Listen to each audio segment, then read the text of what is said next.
Warning: this episode contains extremely dark and disturbing material and scenes. For those that are easily triggered, proceed with caution. And if you have a weak stomach, then it's best to click off this video and pretend you never even saw it.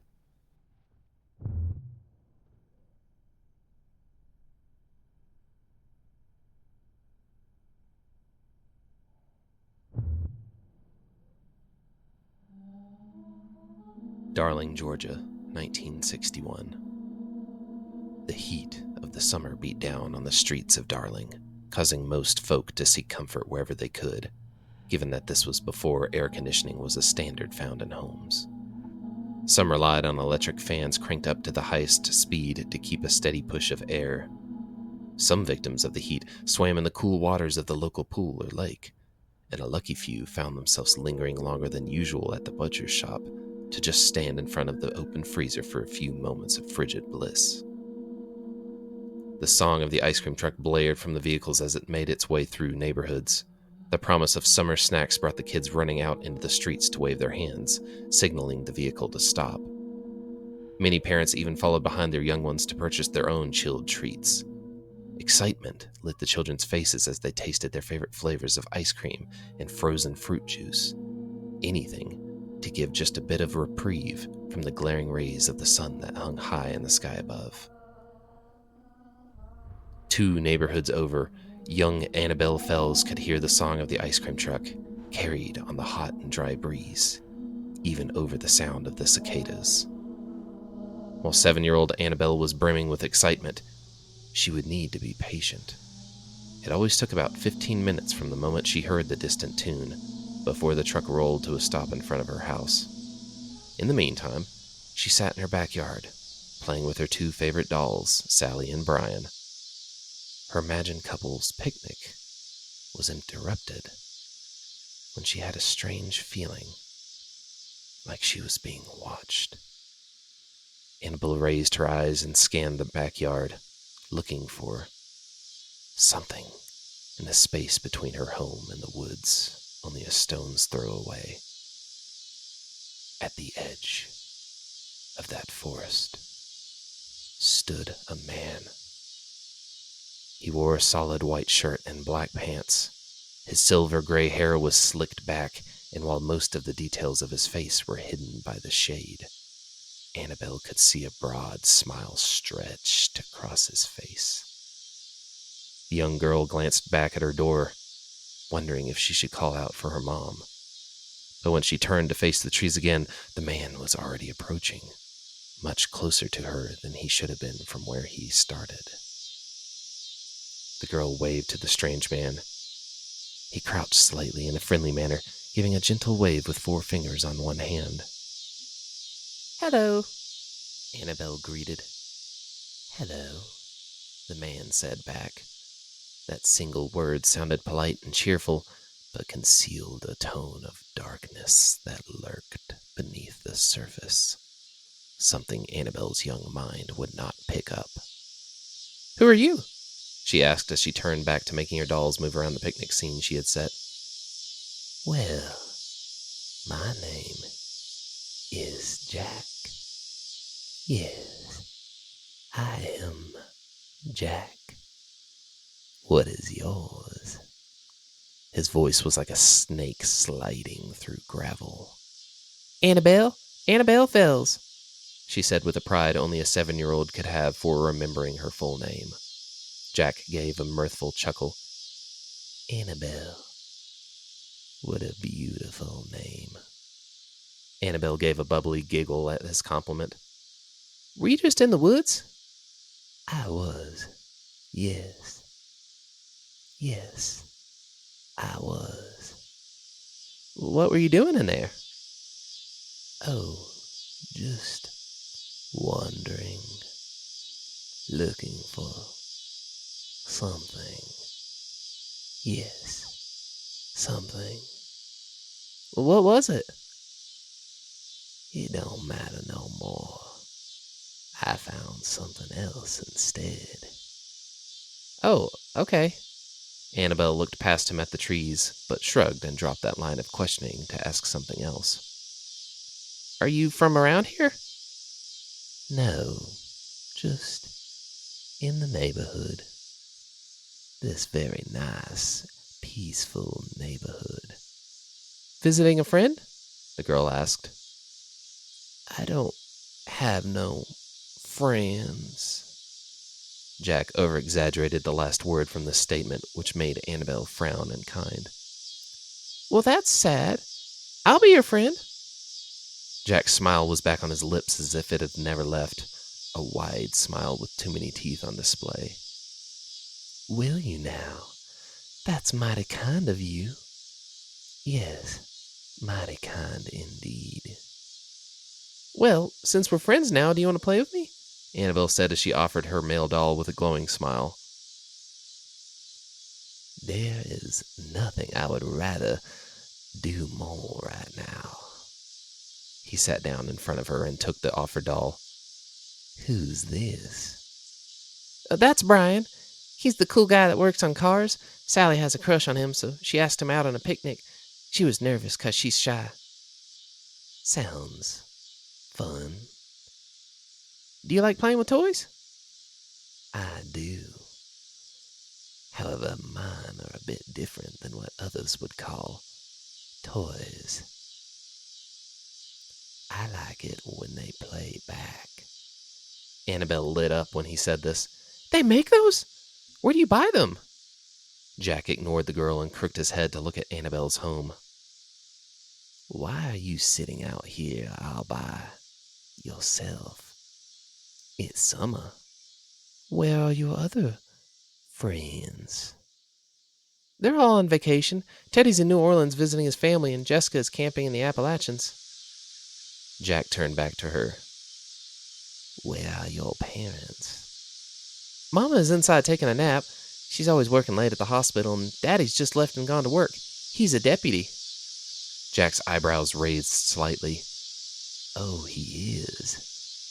Interesting.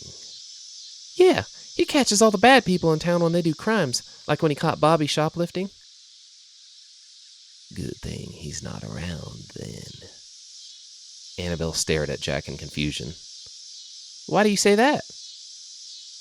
Jack didn't answer her, but instead just stared with an unnatural smile. A feeling of unease slowly began filling the air around the two as they sat in the backyard. The cicada's song grew even louder, and the wind came to a sudden, dead stop. Are you a bad man? Yes. Are you going to hurt me? Yes.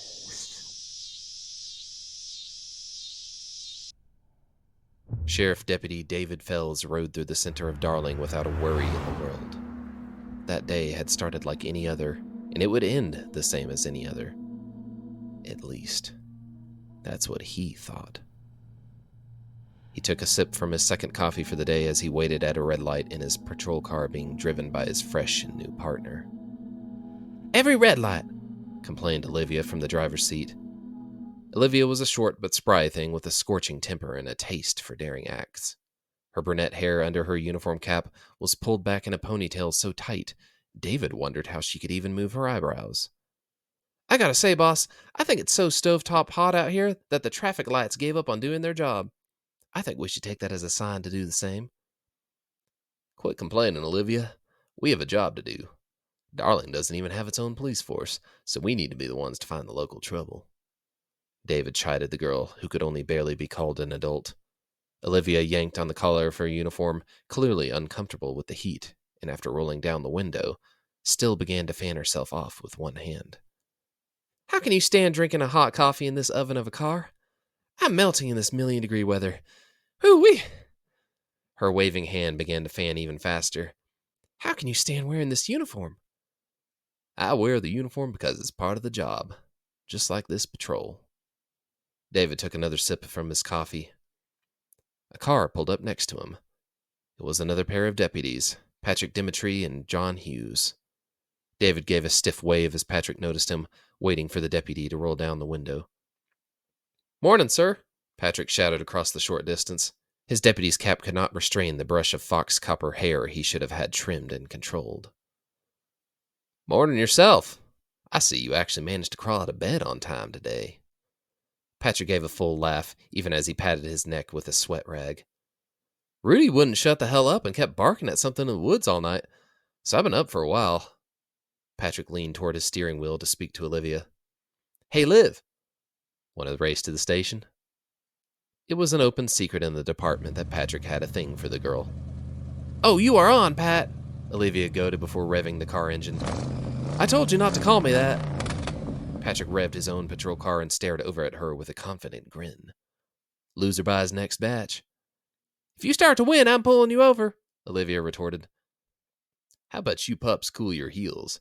Everyone in town might know us like neighbors, but we have a duty to uphold our professionalism. Last thing folks needs to see is sheriff deputies messing about like two hot rod teens," David said. "Come on, Officer Fells. It's not like you'll be the one to owe me anything." Patrick laughed and leaned forward. However, the light was still on red. Patrick and Olivia sat back confused. David leaned his seat back and put his hat over his face as he said, "I'm not worried about a thing, Patrick.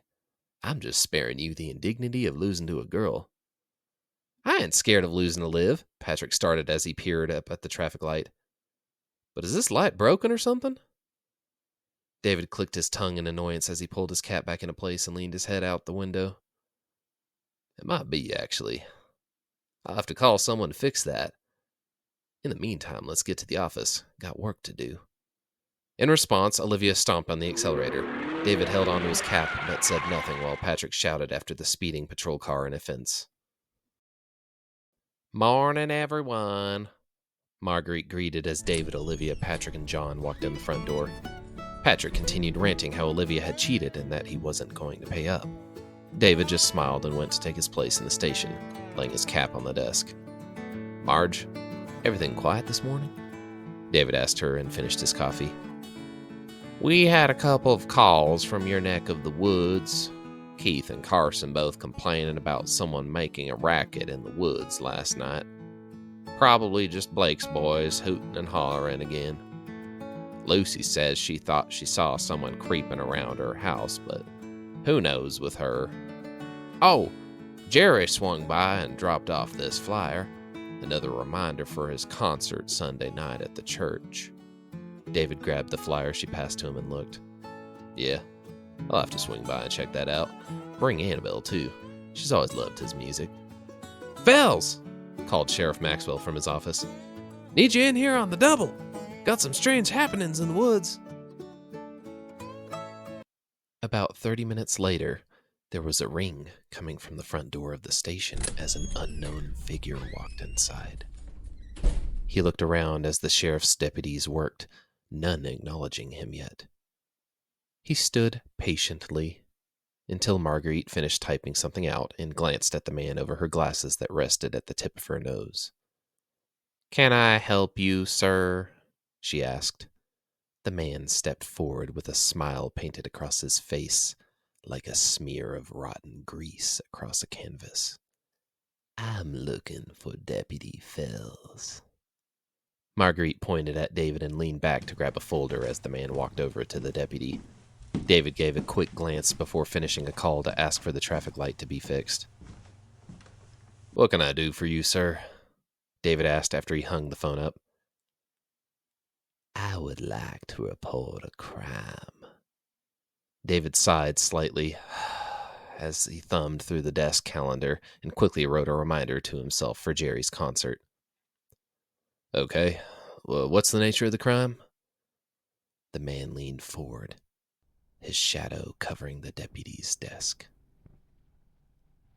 "I just murdered your daughter."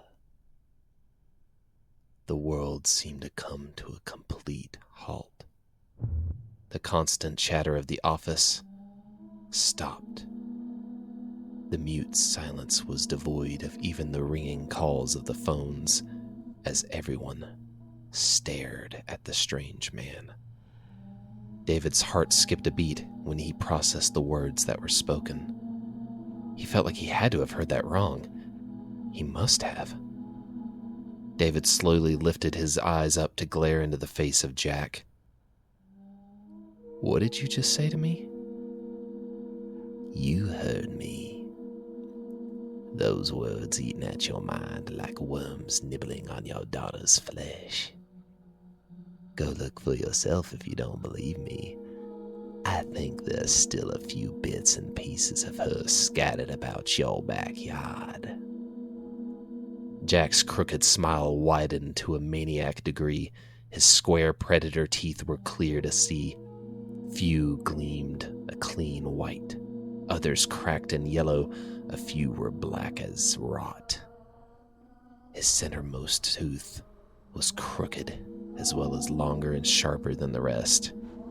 That malicious and insane grin was framed by cracked and scabbed, dry lips, with a single drop of blood noticeable in the bow of his upper lip. Fear and uncertainty filled the officer's heart as he slowly stood, his hand already resting on the grip of his sidearm at his hip. "Patrick." David spoke frosty words through a locked jaw, refusing to even glance away from Jack. "Put this man in a cell. Now!" Patrick fumbled for a moment before coming up behind Jack and quickly moving the man over to an unoccupied holding cell, then sealed and locked the bar door behind him with a final sounding click. The hungry grin never left Jack's face as he sat down on the bed. David was out of the station and in his car before he even realized that he was moving. The drive felt unnaturally long, but not as long as that first light. For some reason, David found himself sitting in front of it in shock before finally driving through the red light. By the time he pulled into his driveway, he was drenched in sweat from sitting in his car without the windows down. He practically kicked his front door open as he ran inside. "Bonnie!" he yelled. "Bonnie!" His wife shot up from the couch, half awake, and rubbed the sleep from her eyes. "David? What is it? What's wrong? Why are you home?" "Where is she? Where's Annabelle?" Bonnie, confused, pointed at the backyard and followed as David hurried to open the door. As he stepped outside, he came to a sudden stop, realizing what he was standing on. Beneath his foot was an arm, a child's arm, Annabelle's arm. His bloodshot eyes, filling with tears, scanned the crime scene.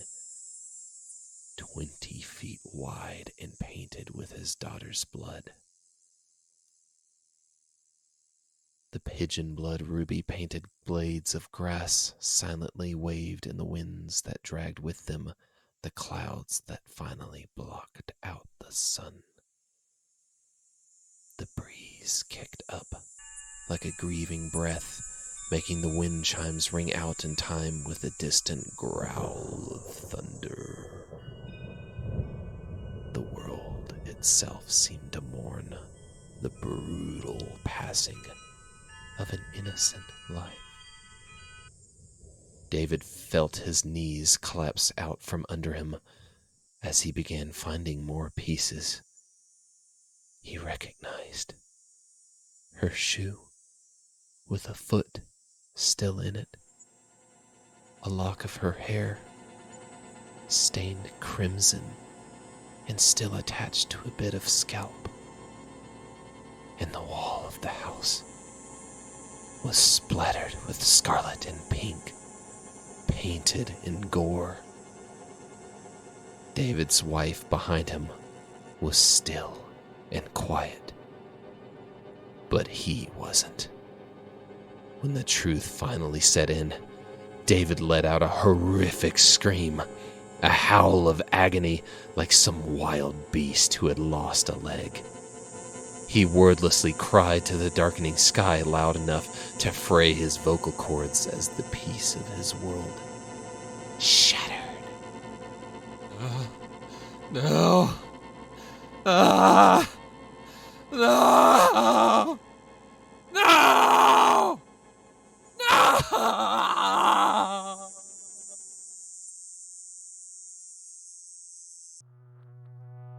The deputy couldn't hear anything but the pounding of blood in his ears. He couldn't feel anything but the violent rage of a father wronged beyond measure. But he could see. Through blood-red rage, he could see. He ignored the world around him as he resolutely marched through the front door of the station, with his finger glued to the trigger of his gun. David stormed straight for Jack's cell, with no heed for anyone watching. The second the monster of a man was in his line of view, David aimed and fired, but hit only the ceiling. His eyes, filled with wrath and frenzy, suddenly came back into focus, and his hearing was ringing from the gunshot. David hadn't noticed that Sheriff Maxwell was following him until the large man was restraining him and had quickly disarmed David of his weapon. "Let go of me, Max." "I said let go of me!" He fought against his superiors as the others ran over to help wrestle him away from the holding cells.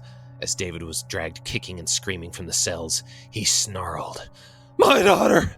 You hellspawn child-murdering bastard! I will kill you. I'll strangle you till your eyes burst. I'll gut you like a pig and tear everything out. I will kill you for what you did." Jack smiled and stood, unflinching and unbothered by the attempt against his life. "For what I did," Jack teased. "For which part? I did a lot of things to your darling piece of meat. So many things," the monster replied. "And when I was done, I ate her." Jack audibly sucked his fingers as if they were covered in a delicious sauce before giving a cruel smile and licked his cracked scab-covered lips. Marguerite let out a gasp at Jack's admission, and David began fighting even harder against his subduers. "How could you? I'll fucking kill you! I'll fucking kill you!" David screamed in a deafening voice that was ragged from damage.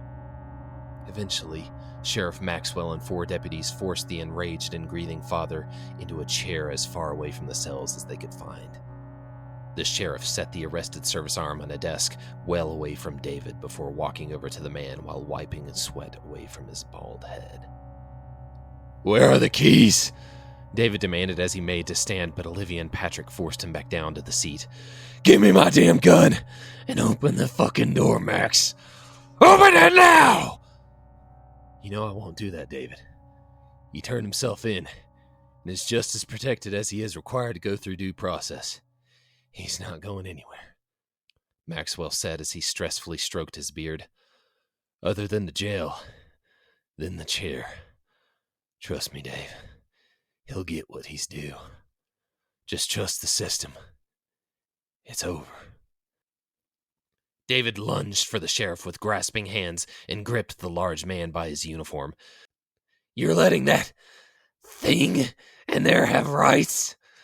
What about my rights as a father? What about my baby girl?" The sheriff remained unfazed by the outburst, even though David was lifting the larger man almost completely off the ground. Olivia and Patrick refrained their senior officer again and gently pulled him away from their boss, forcefully peeling his hands from Maxwell's jacket. Jack just sat back and leaned his head against the wall, his face filled with amusement as he tunelessly hummed to himself.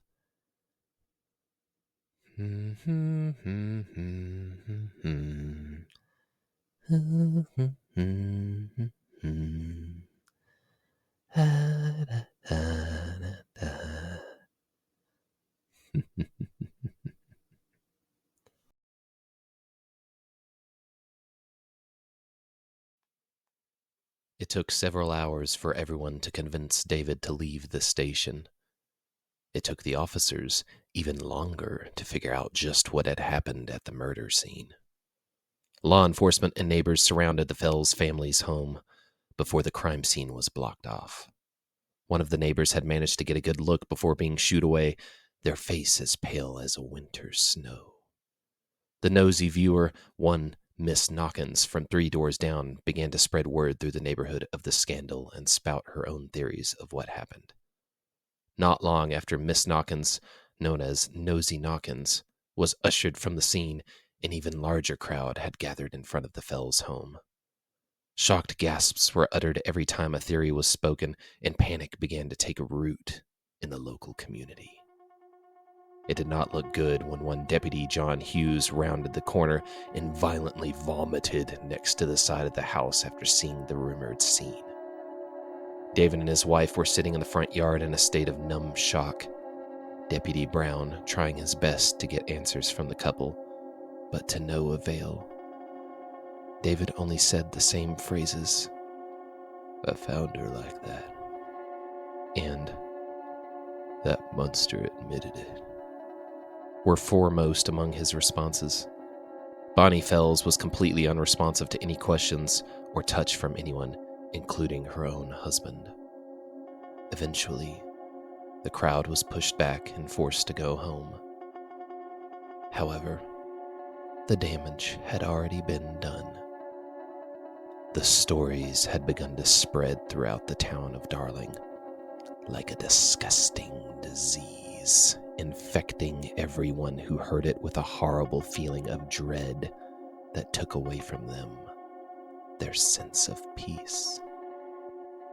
No one was able to sleep that night as they walked back and forth from their beds to their windows, eyes staring at the swaying forest beyond. Fathers patrolled their hallways with guns in their hands, ready to commit a lawful murder of their own, for the sake of their families.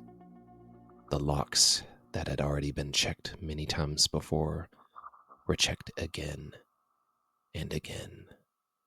Mothers stayed in the rooms with their kids at night, keeping them wrapped up in their arms in a protective embrace, hoping it was enough.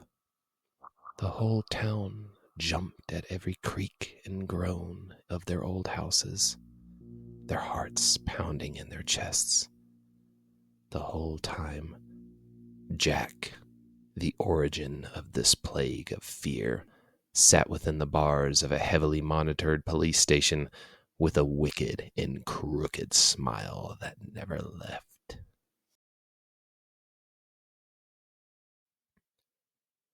Patrick had been left in charge of watching the prisoner, and yet even while standing on the other side of the bars, still could not shake this horrible feeling that Jack's gaze held on him. Eventually, the deputy stopped what he was doing and walked over to the cell. "Tell me something," Patrick asked Jack from beyond the steel bars. "Just how? How could you do something like that? Why?" Jack chuckled and sat up from his bed. Why? Why, you ask? Why do you eat a juicy steak in front of you? Why do you sleep in a bed and not on the ground? Jack stood and strolled over to the bar door with an unnaturally stiff motion. Patrick blinked, and suddenly the madman was much closer than he should have been, his body pressed against his cage. His hands gripped 2 bars and squeezed hard. He rattled the door, throwing his head back and swaying from side to side to an unheard rhythm. Because I could. Because I wanted to. So I did. Yes, I did what sounded enjoyable. What one wanted. Patrick stared in disbelief at the man in his cell. There's no way somebody just does something like that. Just because. Oh, but I did. I wanted to play. So I played with her. Then I grew bored. So I pulled her apart like a child does a doll. Because was she not just a doll like any other?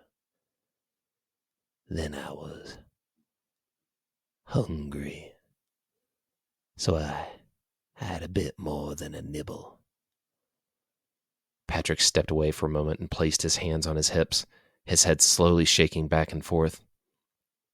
If that's true, you're not just some monster.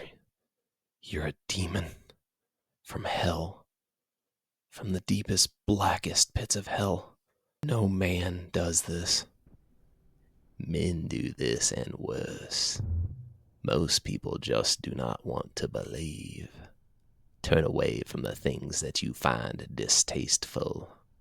Turning your nose up at a bad meal and turn your eyes away from the murder, rape, and cruelty of the world. All men are monsters if pushed far enough. I just accepted what is human nature.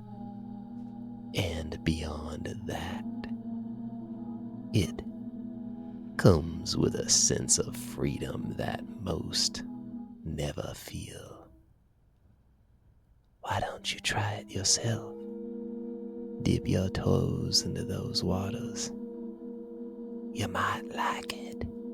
Patrick pressed his back against the wall, as far away from the lunatic as he could be. You'll get the death penalty for this. And when you die, you'll go back to hell where you came from. Jack smiled and laughed. It'll be a grand homecoming then. Lucifer himself will welcome me back with open arms and a spicy embrace. He might even give me something nice for my work. Maybe a sweet little thing that I can pull apart, devour, and pleasure myself with over and over and over again. Patrick's mouth fell open in shock for a moment before he took a long step forward with a threatening hand on his sidearm. You proud of this? Of doing what you did? Jack shrugged.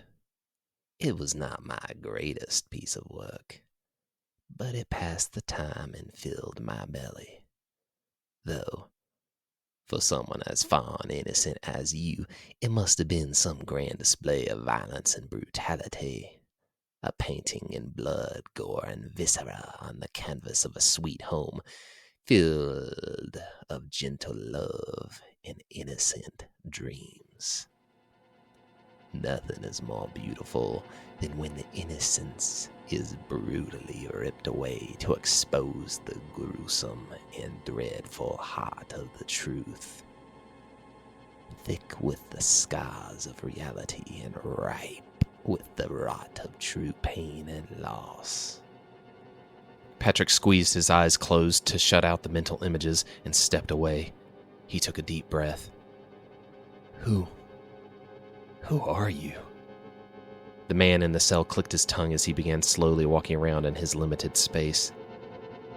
Well, the name is Jack, though I've gone by many names. Some you would not recognize.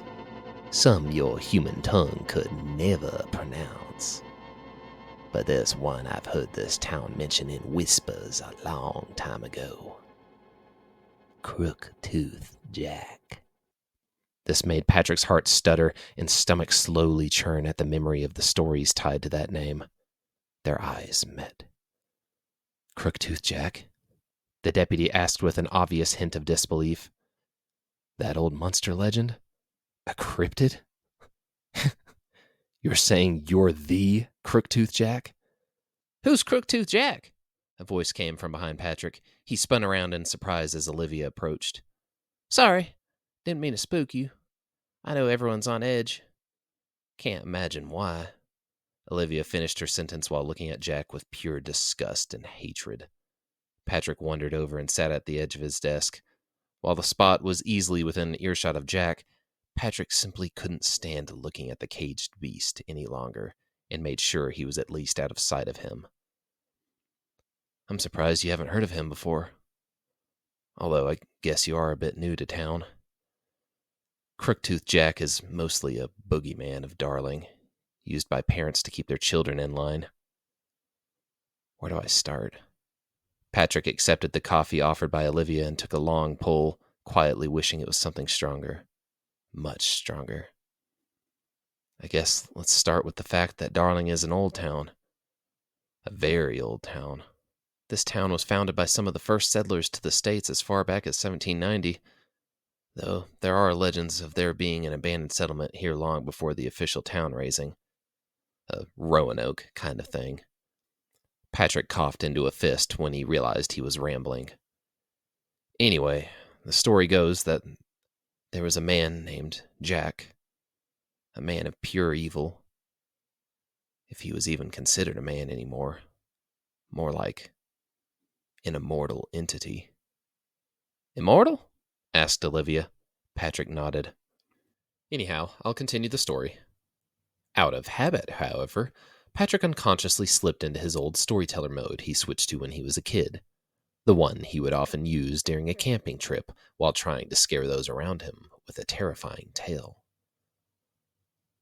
Jack was banished by the first settlers of Darling after he did something that's said to have been so terrible that he could never be forgiven.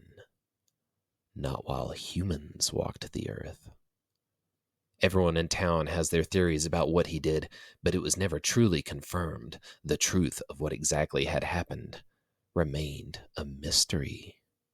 But it was bad enough to have the locals burn any trace of him ever existing, and all the old towns and villages knew of him and would deny him entry. Some morning they would kill him on sight. He was told every human would know his face, name, and crimes, so he avoided all he came across, hiding like the coward that he was. Jack was forced to wander through the wilds of the freshly settled Americas. While some people could survive out there, the clever and hardy and lucky, Crook-Tooth Jack was not one of them. He was no hunter or farmer, and it wasn't long before he began to starve, his body eating itself with every passing day. He became too weak to even walk, and so the man crawled through the dirt and mud, dragging himself like some wounded animal. He started to eat anything he could find to fill his belly: grass, plants, tree bark, even stones, and what was left in the droppings of animals, or the rotten meat from something dead and old when he was desperate enough. Everywhere he crawled, Jack left behind a trail of shit, blood, and slimy pus from his open wounds, and broken teeth from his attempts to gorge himself on things too hard for a human mouth. Eventually, when all the strength left his body, he began to pray to anything that would listen to help him relieve his hunger. And something answered.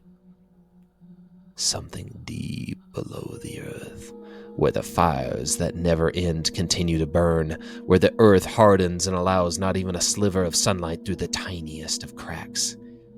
It was a dark and evil thing, made of old stone, bones of the long-forgotten dead, and the hellish flames that kept it warm and alive in the cold underground.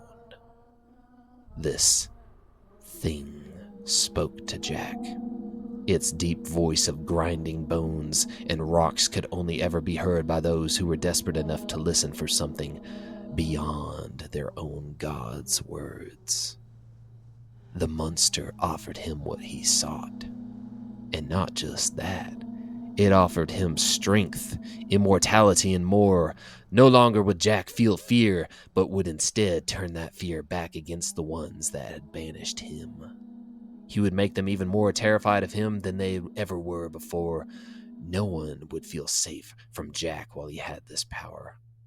In this new form, he could have the revenge he craved more than any food, and all he had to do was say yes. And he did. But everything comes with a price. This monster was one of hunger and urge, and that was what it accepted as its side of the bargain. The thing would live under his skin and within his soul. It would share Jack's body. It would grant him everything he craved: strength, power, and more. But in return, Jack would need to feed these hungers each and every time the urges crawled up from deep within his guts. Patrick stopped his story for a few moments, chewing his cheek as he tried to dredge up the rest of the story from his childhood. But Jack finished it for him. That is a pretty tale you tell. Some of it you got right, but some of it was wrong. Either way, you did not finish it. The two deputies looked toward Jack's cells with raised brows as the man spun his side of the tale. It was not just the hunger I felt for food. It was not just about filling my belly with a juicy meal. Our belly. It was not always what one wants. That thing needs me to gorge myself on other hungers as well. This creature, this one needs me to feed all urges, the ones that people don't like to talk about, the ones they feed behind closed doors and in lonely and dark places when they think no one is watching. I give those to this beast too. Anything to fulfill my end of the bargain. Whatever I can do to make it happy. I am a man of my word, after all. Olivia stepped forward and spit through the bars onto Jack's face. You're a disgusting piece of shit. Whatever you think is going to happen to you, whatever price you think you're going to pay for your crimes, I want you to know that it's going to be even worse than you can imagine. She turned to walk away. Jack's smiling head followed her. When I get out of here, I'm going to find you. Close or far, I'll find you. And I'll do even worse than that to you and yours. Every single one of yours. You will feed one like a fat pig on a plate. Olivia spun around and glared at Jack with a look of contempt and disgust, but an expression of horror was just beneath the brave mask she wore. Without another word, she left the station. Patrick watched her leave before facing the cell. You think you're just going to walk away? He asked Jack. No cage can hold me. Then why are you in that cell still? Because I was curious. What would happen if I owned up to the crime for once? Watched the flies buzz around in a manic panic. I usually clean up after myself, but I've really relished the mess I've made in this little town. Wanted a front row seat to see how it all unfolded.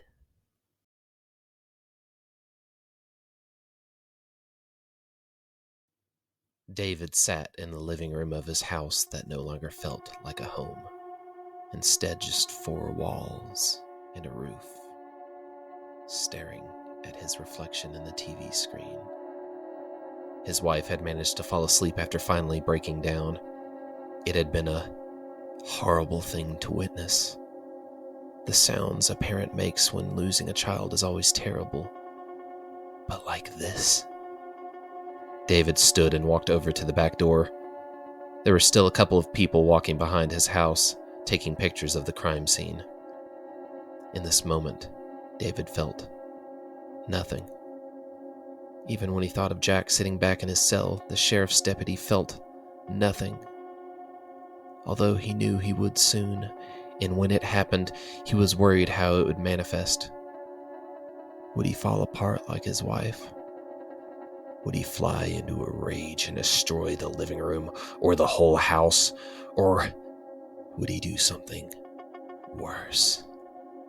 All of the anger inside of him would break, and he was worried he would find himself in Jack's place after killing the monster, sitting in a cell, a murderer, the same as Jack.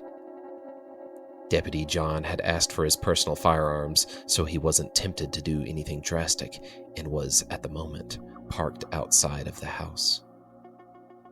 After a while, David found himself stepping outside and calmly walked over to John's car. The deputy rolled down the window. "David? You okay?" David just stared at him because the deputy already knew the answer. John shook his head and cursed under his breath. "I don't know why I asked that, sir. I just don't know what else to say." David shrugged. "What else do you say when something like this happens?" "Yeah." An awkward silence filled the air between them. "Hey." David clicked his fingers together in a scissoring motion. "You got a smoke?" John fumbled for a moment before pulling a pack out and hesitated. "Wait, you started smoking again?" the officer asked as he opened his door and swung his legs to rest outside the car. "If now isn't the time to start again, when is?" David replied as he grabbed the pack, leaned against the patrol car, and placed a cigarette between his lips. The mourning father took John's offered lighter, and as he lit the cigarette, he drew in a deep breath, held it for a few moments before letting it out in a sigh. The sigh started tired with the weight of the horrors of the day, but ended as a heart-shuddering sob of pain.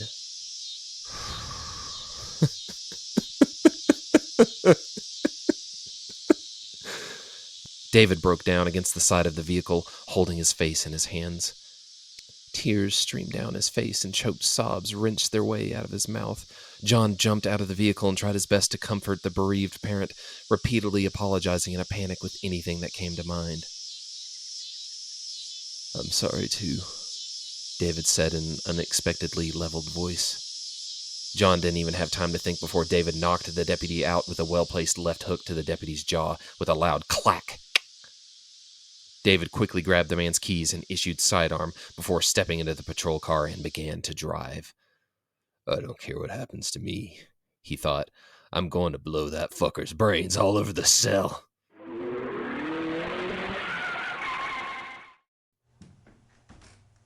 Patrick had just stepped out of the bathroom when something caught his attention. He had to do a double and then triple take before his brain registered what he was looking at. Jack was standing outside of his cell, casually leaning against the bars. "What the hell?" Patrick yelled, quickly unholstering his sidearm. "How the hell did you get out of your cell?" As the deputy yelled this, Marguerite, Sheriff Maxwell, and the 4 other deputies turned to face him. Jack was only a few feet from Marguerite as she worked, and her shocked yelp showed that she had clearly somehow not noticed. The woman stumbled away from her desk, and her back slammed against the wall. Every armed person in the department drew their sidearms, and 2 deputies stepped into the scene from a smoke break, both of them taking a moment to stare at the confusing scene in front of them before they too whipped their firearms out, now 6 guns pointing at Jack. "I asked you, how did you get out of your cell?" Jack just smiled. He cracked his knuckles and rolled his head, stretching his arms out. "I told you. No cage can hold me." David's mind filled with the many ways he could do the deed. I could shoot him in the gut and watch him squirm. I could strangle him and stare into his eyes, watch the life leave him. I could butcher him the way he did to my Annabelle. He doesn't deserve a quick death. The deputy's dark thoughts consumed him. These feelings had flooded his mind, but he did nothing to push them away. Knowing he was on the same path as Jack himself, he drove through every single red light and past every stop sign, nearly causing 3 different wrecks. Nothing mattered to him but his vengeance. His vision tunneled with only one thing in sight: Jack, sitting there in his cell, wearing a wide grin. As he neared the station, however, his thoughts were suddenly interrupted by the unmistakable sounds of gunshots and blood-curdling screams.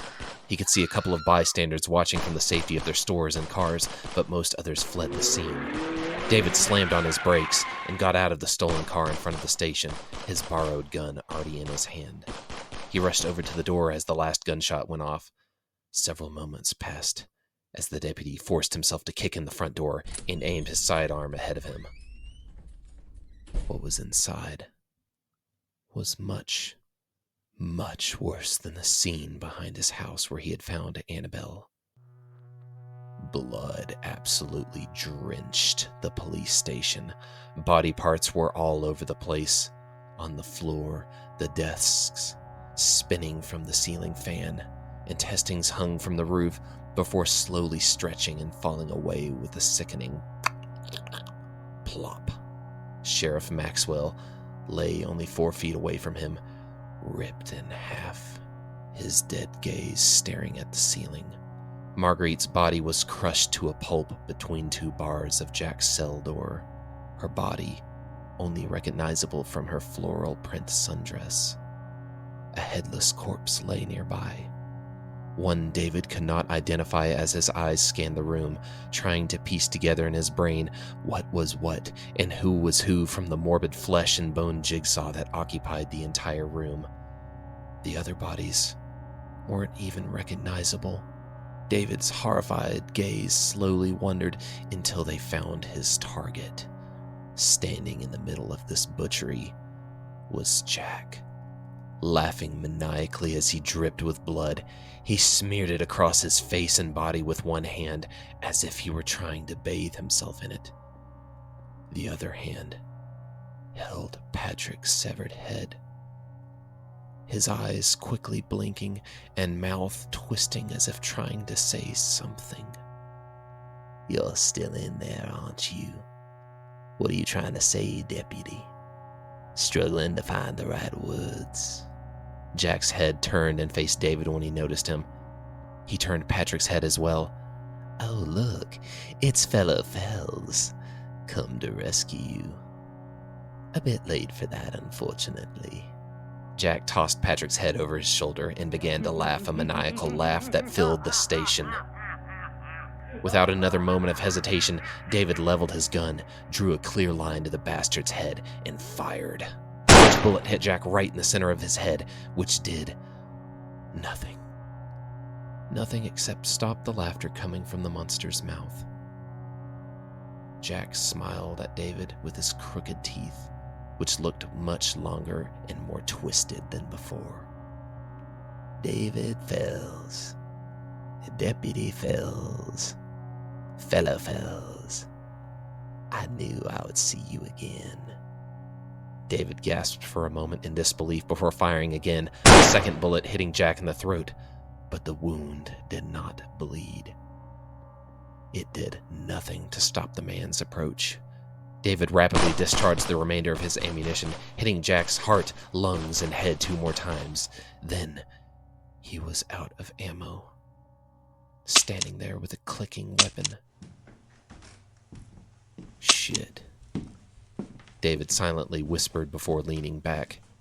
Jack stopped inches away from David. "Go ahead. Kill me. You've already taken the joy out of my life. You win, Jack."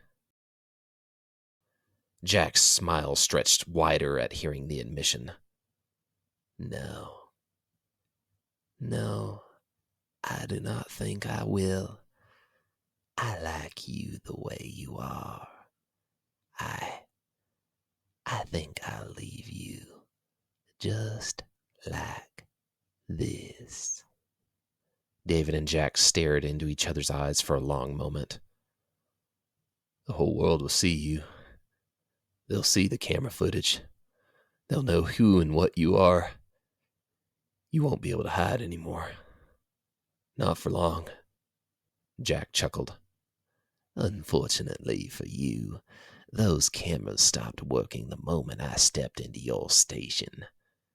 Besides, even with..." Jack looked around at the bloody mess. "All of this, it is still not enough for the world to believe the fairy tale you will spin up. And even if you had all the evidence you wished you had, no one would ever believe you. People do not like to admit that there are real monsters in this world. They are more comfortable ignoring the possibilities. What ifs can be amusing questions, but beyond their realities, they simply do not want to see, and they will not. Jack stepped slowly to David's side and began to walk out of the station. I won't stop, David said after him, causing Jack to halt for a moment with his hand on the door. I'll never stop hunting you. I'll follow you to the ends of the earth if I have to. I'll follow you to the blackest pit of hell that birthed you.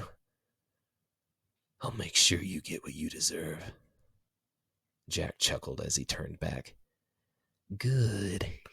It has been a long time since I've had someone to play with. Like a game of hide and seek. I'm going to wipe that smile off your face. I'll find a way to hurt you. And when you're screaming in pain, I'll be the one smiling when you breathe your last. You are not the first person to think that. And you will not be the last. I like the new you, David. You remind me of, well, me. See you around, fellow fells. I can't wait to see how far you will fall from grace. With that, Jack stepped out of the building. On the other side, David could hear a car's tires screech to a stop, and John's voice yelling out for Jack to quit moving, before there was another horrible sound of ripping and tearing and the briefest of a scream from John before silence filled the world again. David walked out to find himself standing in the bloody pile that used to be the deputy. He looked around for any sign of Jack. Nothing. The monster had vanished. No bloody trail. No footsteps. Nothing. Gone. David fell to his knees and stared up into the sky. I will find you, Jack. No matter how long it takes, no matter what it takes, I'll find you. And when I do, I'll make you fear me. 2 miles away was the house of Olivia Harris. She had only just recently gotten home, taken a long shower, prepared herself some dinner, and was just about to sit down in front of the TV with her family when there was a knock at the door. The deputy stood with an annoyed sigh, trying not to think about the day she had experienced at work. As she opened the door, she let out a short scream of terror and dropped her plate of food, which scattered on the ground. Standing in her doorway was Jack, who licked his lips and smiled wide. You just going to stand there? Or are you going to invite me in for dinner?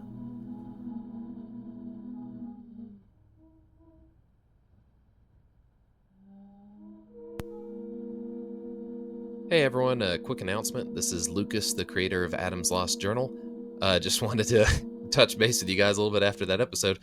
Writing that was actually pretty difficult, and then recording the voice work and all that afterwards, I was just sitting there thinking the whole time, wow, this is extremely fucking dark.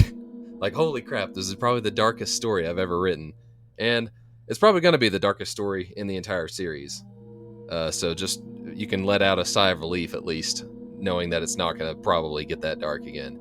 On the bright side also, the 2 episodes after this, episode 5, 6, and maybe even 7, are going to have a much brighter tone to it. A lot more happy, a lot more magical, wonderful, kind of mysterious thing. Wholesome, even kind of funny. So that's something to look forward to.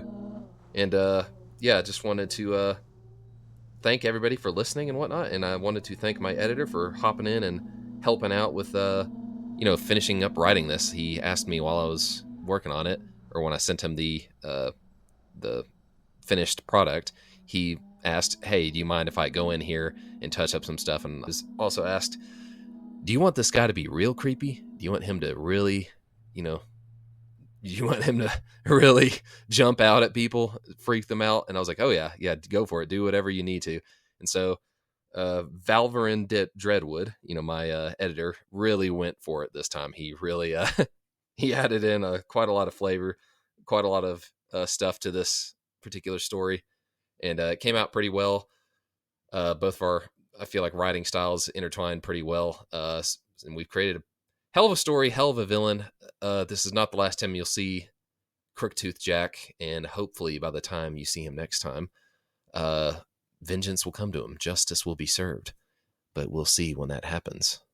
So thanks again for watching, guys, and thank you so much. Please like and subscribe if you haven't already, and stick around for more stories.